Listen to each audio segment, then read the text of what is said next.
Satel, and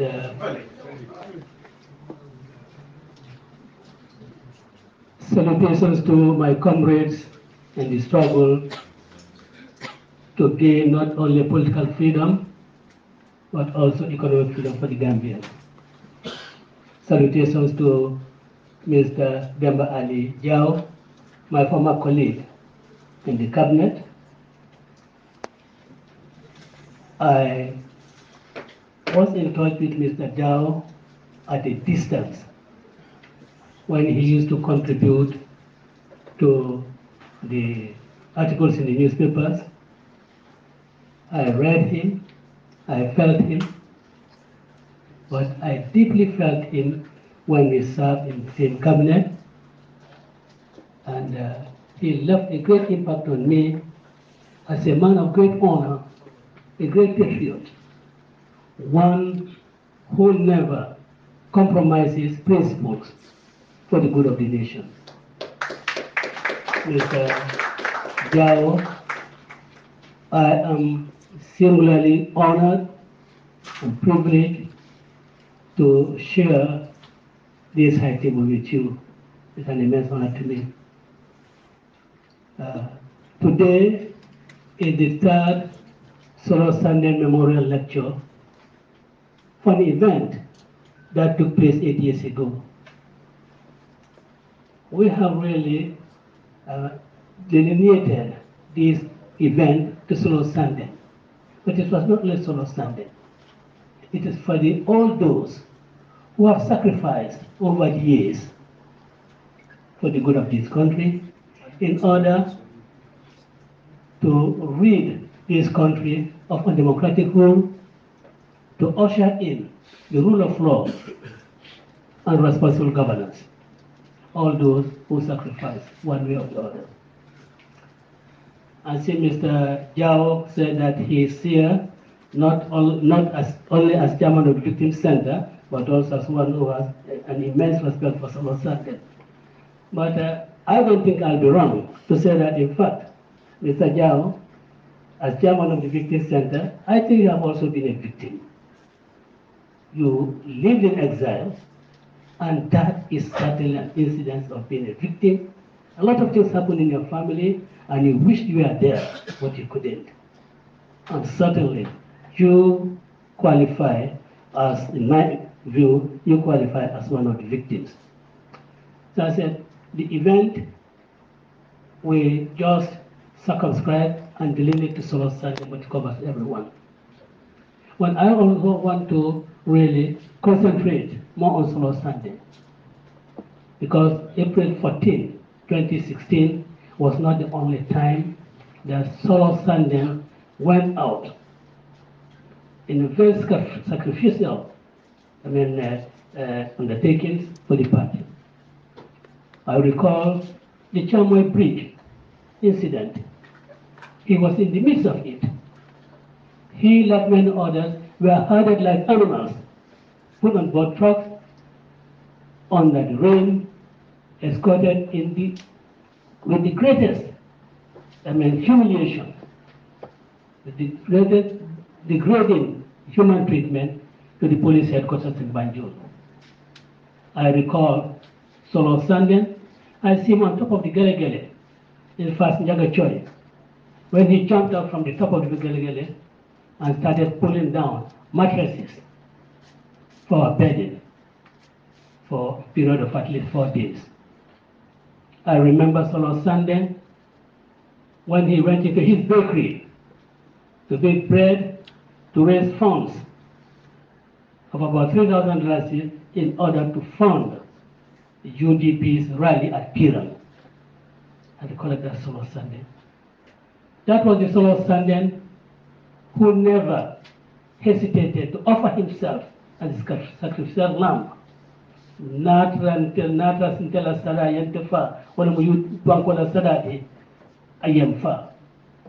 That was the greatest offer that anyone can make for the grace of his country.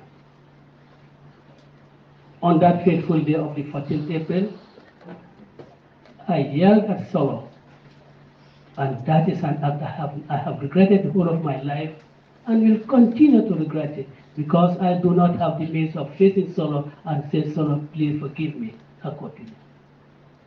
Because that was the day IEC was out to inspect the offices. And I was jittery that if the Manjai Bureau was not open for their inspection, that would be a good cause for really, deregistering the United Democratic Party. Little did I know that Solo was there with the inspectors. Because when I asked him, where are you? He said, at Bamboo. And I thought, really, he shouldn't be at Bamboo. And he didn't tell me how he was at Bamboo. And I yelled at him and said, Solo, he didn't respond. And he never responded to me. And he will never respond to me. He went out on the basis of an argument with other people who belong to other political parties and other stakeholders on reaching Banjul Pharmacy. All others fizzled away, except Solo standing and his few members of the United Democratic Party, Nogonjai, Fat Kamara, Fat Matajawara, this gentleman in Gunju, Jite, Waka Jite, and Farlang, and a few others.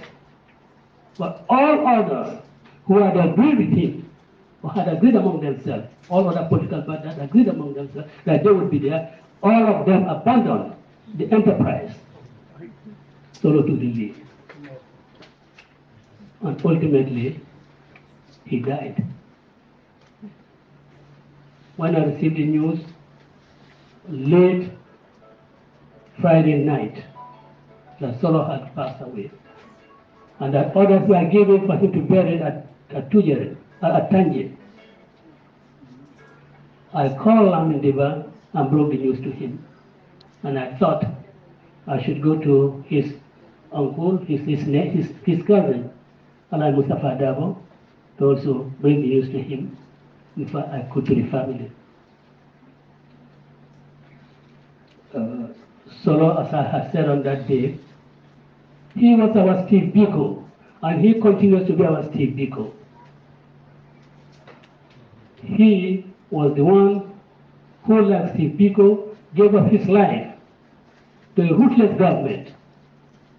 He, like 𝒕𝒉𝒂𝒏, was the one who didn't care whether a family member suffered ultimately or not. For him, South Africa was more important, and Solo also, for him, Gambia was more important. But his sacrifices were to abate all the wrong that were being done in the country. Our guest lecturer here was a victim. When the court ordered for her release, when she walked out of the courthouse, they captured her son, kept him hostage per month. That's a way to coerce and force her out of wherever she might be. That's all the things that Solo and others fought for. They wanted, he and his colleagues, and indeed the party he belonged to, and all other parties then, what they wanted was electoral reform. That fully registered of voters must stop. That elections must be conducted transparently. And that the electoral process, its integrity must not be compromised. That is what he stood for. And lo, we have seen that instead of progress being made in that direction, the voter registration system has been further bastardized. How can the Alcalde of Brikama confirm the birth in that place of every person who claims to be from Brikama? How is that possible? How can a CFO in Yamina Dankunku attest to the fact that everyone in that constituency was born in that constituency, Fakir Gambian? That is not possible. And that is where the use or misuse, abuse of the attestations came in. And have piles and piles of attestation documents heaped on the IEC, who could not in any way reject any of them. So Solo Sanders' sacrifice, his march, is still we are still looking forward to achieving it. There has not been a local reform that is needed. We need a new constitution. Nothing has been done since 2016 for a new constitution to come into force. If anything, all efforts have been done to subvert the ushering in of a new constitution. That is what has taken place in the past years. But should we allow Solo Sanders and others who sacrificed for the good of the country, should we allow their sacrifices to go in vain? I don't think we should. I think we have the power, the authority, and to abate that. And that we can do by asking the government to act responsibly. And government must act responsibly by bringing that constitution into the National Assembly as soon as possible. When we have all the procedural steps, 3-month publication period for referendum and all those things, that document must come to the National Assembly before September this year. Publications should start now. So it comes before the National Assembly before September, and when it passes through the IEC to set a date for a referendum. And we get ourselves prepared for a new republic. That is what ought to happen.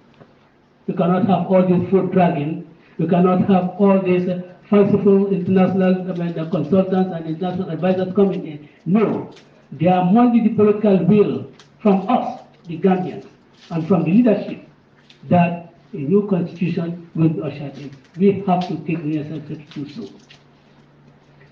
I want to appreciate the efforts of the National Assembly, together with the executive, of really enacting the law against torture. Yes, that's a good law, but we have the political will to enforce them. Because the definition of torture is so wide that every day people are being tortured in this country. And they should be prosecuted under that law. So I ask the government that this law should be given life. It should not just be on the statute book, just to point to them and say, yes, we have made this progress, we have made that progress, without really the efficacy of the law itself being put in use. So we congratulate the Executive and the National Assembly for doing that. But we need to do more. We need to do more in our attitudes. We don't just have to pay lip service. We don't claim ourselves to be a democratic society when we do everything that is undemocratic. We don't call ourselves a law-abiding nation when we do everything that is contrary to law. Executive lawlessness is rampant. Executive lawlessness is rampant. And this we must check. There is utter disregard for law in this country. No government should pass a law and then turn out to disregard them. And that is exactly what is happening in this country. Laws are promulgated, and the government honors those laws more in violation than in observance. These are the sort of things that Solo Sanders and his colleagues. A responsible government coming in through proper electoral process will not allow these sort of things to happen. A responsible government will not allow itself to embark on enterprises and efforts that will be self-perpetuating. A good electoral law will ensure that self-perpetuation is brought to an end. This is something that Solo Sanders and his colleagues sought for. 8 years down the line, nobody has recognized, just as Mr. Jao has said, nobody has recognized Solo Sanders' efforts nationally.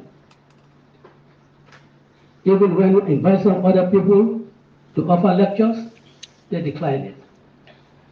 And of course, we have no choice rather than not just have to fall back on the United Democratic Party, because we wanted this affair to be a national affair, a non-UDP affair.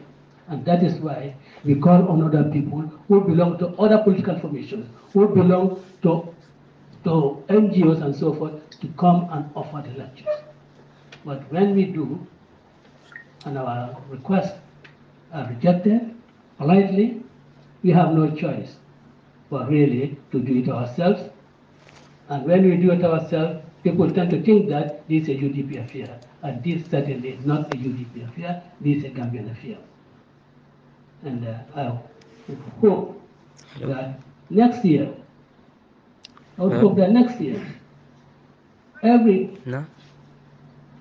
political parties will hope that every year, next year, the government of the Gambia will participate in this day and join us and join us in commemorating and celebrating 𝒂𝒊𝒏 sacrifices to the Gambian people. This, I hope, is going to be moved by the government, and I also hope that what happened on his funeral will not occur in future activities when government participates. Not very few responsible members of the government attended that occasion. And it was said to be a UDP affair. That was not a UDP affair. That was a day of national mourning, a day of national burial for 𝒂𝒊𝒏. And let us hope that we will forget a UDP, we'll forget that this is a UDP organized event. Let us forget that this is a 𝒂𝒊𝒏 family organized event. Let us hope that we will forget that this is an event organized not just by victims, but also by every Gambian.